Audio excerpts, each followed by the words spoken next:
Hi, this is Jill Harvell with the Dixiecast podcast.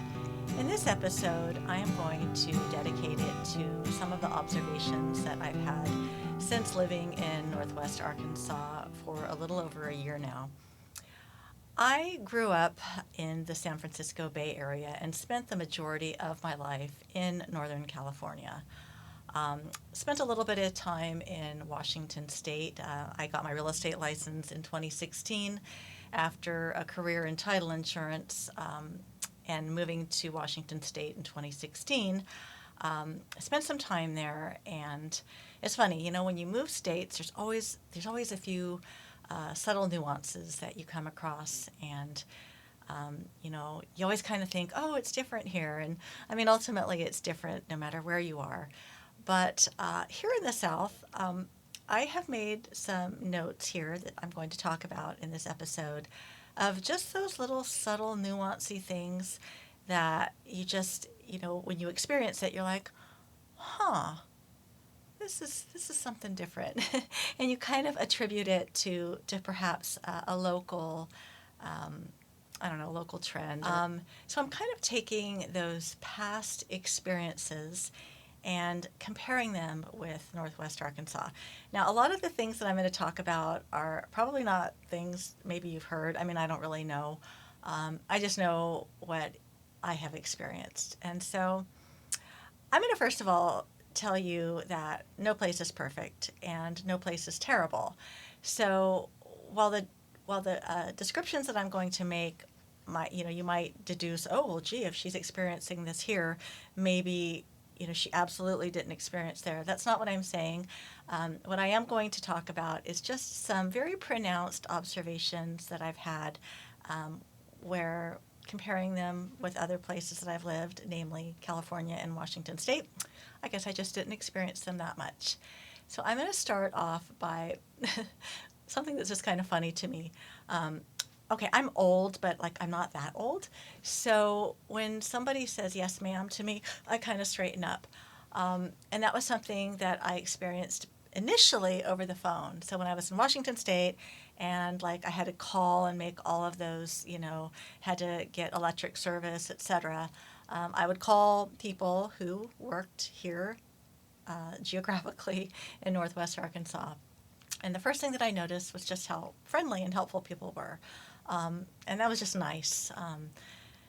And the recognition of me as ma'am, yes, ma'am, thank you, ma'am. Initially, it made me feel a little bit awkward, like, wow, does my voice sound like I'm an old lady? And then I realized, no, Jill, everybody calls each other ma'am. It's a way of showing respect. And I think that's really sweet. So, yes, the ma'am thing is something that is seemingly unique to the South. Another thing that I've noticed, and this is just something like when I'm out shopping or what have you, and I'm walking down an aisle, doesn't matter who I pass, they will meet my eye and usually smile, say hello. And it's not like I'm walking around with this big old smile on my face looking like this really friendly, approachable person. It's just something that I've noticed time and time again. Whereas particularly in the Bay Area, and the reason for that is there's a lot of reasons for that, but didn't observe a lot of eye-to-eye contact, smiling, recognition, stuff like that. So that's just another thing that I have felt a lot more like people are friendlier, and it could be due to a whole bunch of different reasons. Granted, Arkansas has a smaller population, therefore the likelihood of perhaps somebody recognizing a neighbor or thinking I might be somebody they know perhaps is going to be greater here than it might be somewhere where you have a greater population and you're just like, just get me out of here. I just got to get where I'm going. You know what I'm saying? So there's that. So I have to mention this, and I quite honestly do not even know if this store is unique only to Arkansas, but you can't go anywhere without passing a Dollar General. They're about as ubiquitous as Walmart. Dollar General, I suppose, can be compared to I don't know, like a dollar store perhaps, but you certainly see them everywhere you go. And I mean, I can be traveling in kind of a very sparsely populated town with maybe a grocery store and a fuel station. I'm going to see a Dollar General. So it's just one of those things. And it's nothing particularly remarkable, but it's just one of those stores that I just thought to myself, okay, that's something that I really hadn't noticed with the regularity here as I have elsewhere. So this is another observation, and I'm not saying that every grocery store features this, but Harb's grocery store, which is native to Springdale, Arkansas, which is a northwest Arkansas town, it's just kind of funny because, like, when I would go into grocery store delis back in California or Washington, I'd see like luncheon meats and, just all the regular stuff. But here they have catfish. And sometimes like cornbread. And it's just kind of a funny observation because, like, I'm here to tell you, I don't think I ever saw a catfish in any grocery store chain in California. It's just kind of a funny thing. And as a Southerner at heart and one who absolutely loves Southern food, I find that particularly delightful because I love catfish. So I'm going to talk about the terrain here in northwest Arkansas, which differs from the terrain throughout Arkansas as a whole. Now, in northwest Arkansas, we're in the Ozarks. Therefore, you're going to find a lot more trees, a lot more green trees, verdant terrain, wooded terrain, lakes. Whereas, like in central Arkansas, it's going to have a little bit more of a flat terrain. So I mention that because when comparing the Ozarks to other parts of Arkansas, I found it more desirable here just because it most closely resembled where I came from. I was in San Jose, California, where I spent a lot of my life. That was very close to, the Santa Cruz Mountains. So there was a lot more of kind of a wooded terrain in that vicinity. Sort of as a con, or maybe you could call it a disadvantage, is, unlike in Washington State, which is probably one of the prettiest places that I've ever lived, you don't really see those tall, snow-capped mountains here in northwest Arkansas. I'm not saying it's not absolutely beautiful, but that is something that I miss about living both in California and in Washington State. There's nothing quite like looking out upon the mountains and just kind of experiencing the sheer wonderment of mountains in relation to size, in comparison to me, little old me up against the mountain. It's just something that you don't quite see here. As mentioned, Walmart is huge here. Of course, it's the home to Walmart. The headquarters is in Bentonville, and so huge and popularly celebrated as Walmart, they have their own museum. They have the Walmart Museum in Bentonville. So it's just kind of a strange thing, and it was just something that really, like, I just found it really different. I would be traveling down, let's just say Martin Luther King Boulevard, this long stretch of road where it would not be unusual to pass a supercenter and then a neighborhood Walmart, and then a Walmart grocery store, just like all these varying degrees of Walmart as you're traveling. And this was just, I don't want to say alarming, but it was just a little odd. I was at a title company last week or the week before it was in Bentonville, and I came across a Walmart, and it was like a Walmart that wasn't like a store. It was a Walmart center where you could order your goods and arrange to pick them up. You could show up and park, and someone would bring them out to you, your goods out to you. Anyway, as I understand it, this particular location or this model, it didn't do very well, and so they have subsequently closed it. I want to say back last month or the month before, But anyway, it's just different to see and observe all the varying shades of Walmart here in Northwest Arkansas.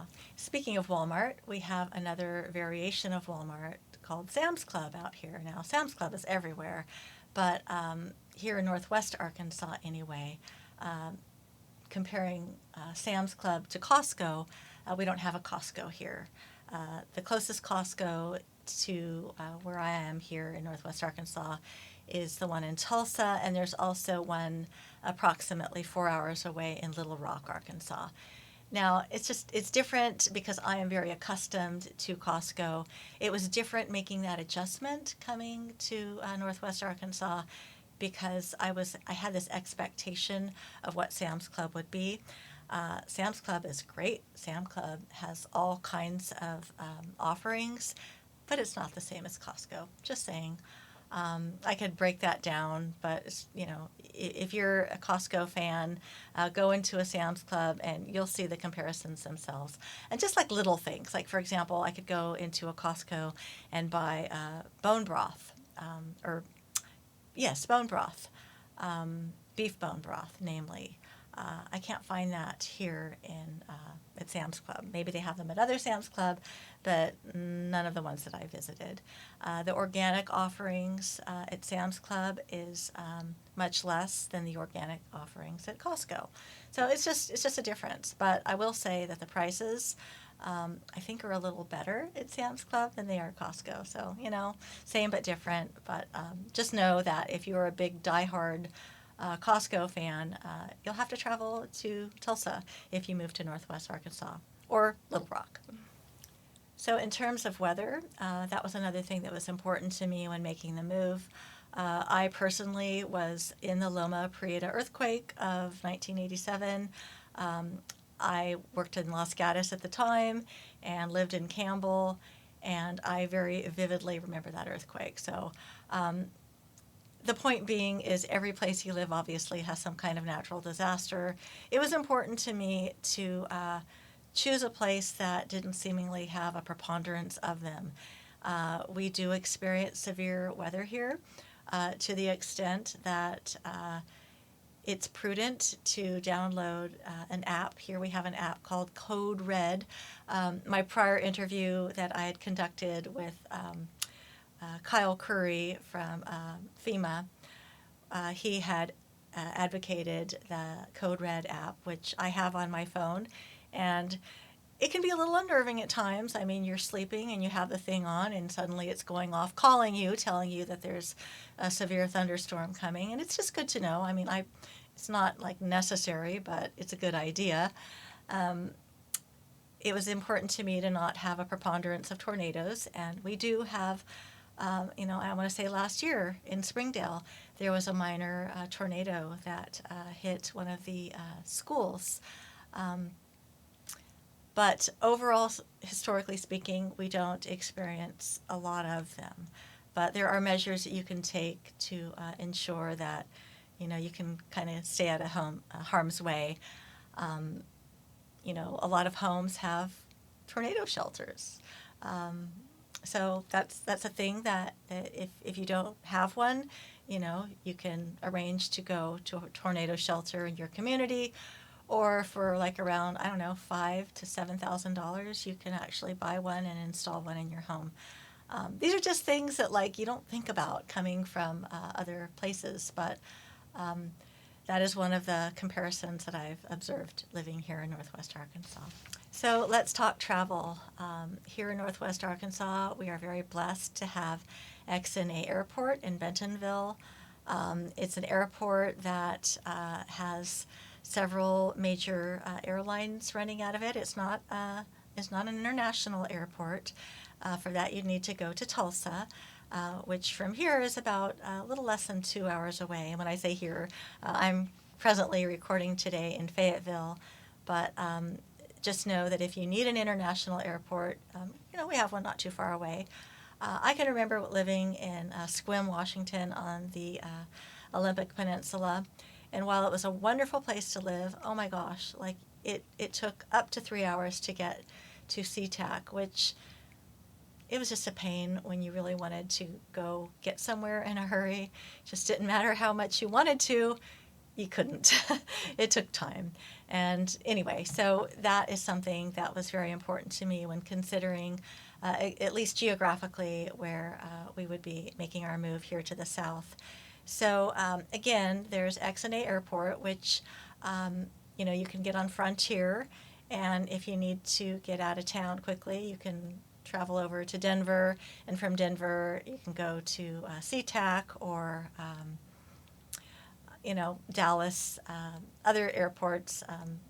So just know that availability exists. The other thing about that is, if you do need to go to Tulsa, you can easily just get right, from Tulsa directly to another major airport. So that is something that I really appreciate. It's a small airport. It's easy to get to. I mean, from Fayetteville to get to Bentonville Airport, it's maybe 30 minutes. It's a very comfortable airport, easily accessible, ample parking, both indoor and out. It's a nice airport. I feel very safe, and getting in and out, it's not like you have to get there 2 hours in advance and do all of your crazy TSA check-in. So that's what I mean by accessible and easy. However, with those conveniences comes an added expense because flying these airlines, because of the convenience, oftentimes it can be a little bit more expensive getting in and out. It's just comes with the territory. So in the vein of travel, I'm going to wrap up this episode today with day trips, road trips. Here in Northwest Arkansas, there are so many places you can visit and call it a day trip. For example, on a more ambitious note, you could go to Denver, Colorado, which is 13 hours. Now, granted, when I lived in San Jose, California, I would frequently drive to LA or San Diego, which was a horrifying drive because it was so much traffic, but you could accomplish it in 8 to 12 hours. Here, you can make the same trip, a little bit more leisurely, comfortable drive in 13 hours to get to Denver, or you could go to New Orleans, Louisiana. I think it's about 9 hours to get there, which, it's no walk in the park, but hey, at least it's not a really long drive where you're going to be stuck in horrible traffic. Like I said, it's a day trip. You could get to Branson, Missouri, not far at all, an easy drive, and just knowing that these places are in such close proximity makes living in Northwest Arkansas just a really delightful place to live in light of all of these things. So I know I've talked a lot about, a lot of these like little nuances about living in Northwest Arkansas. And for me, it's been a win. It's been, it's not the same, obviously, as living in California or in Washington State, but it's been an overall very positive place to live, having lived on the West Coast. So I hope you enjoyed this episode today. I will mention at this point, I am a realtor. I am with eXp Realty. I've been licensed since 2016. And if any of the things that I've mentioned today sound inviting or appealing to you, just let me know. And I want to thank you for joining me today on the Dixiecast podcast, The Sound of the South. We will see you next time for another heaping helping of Southern comfort for your ears.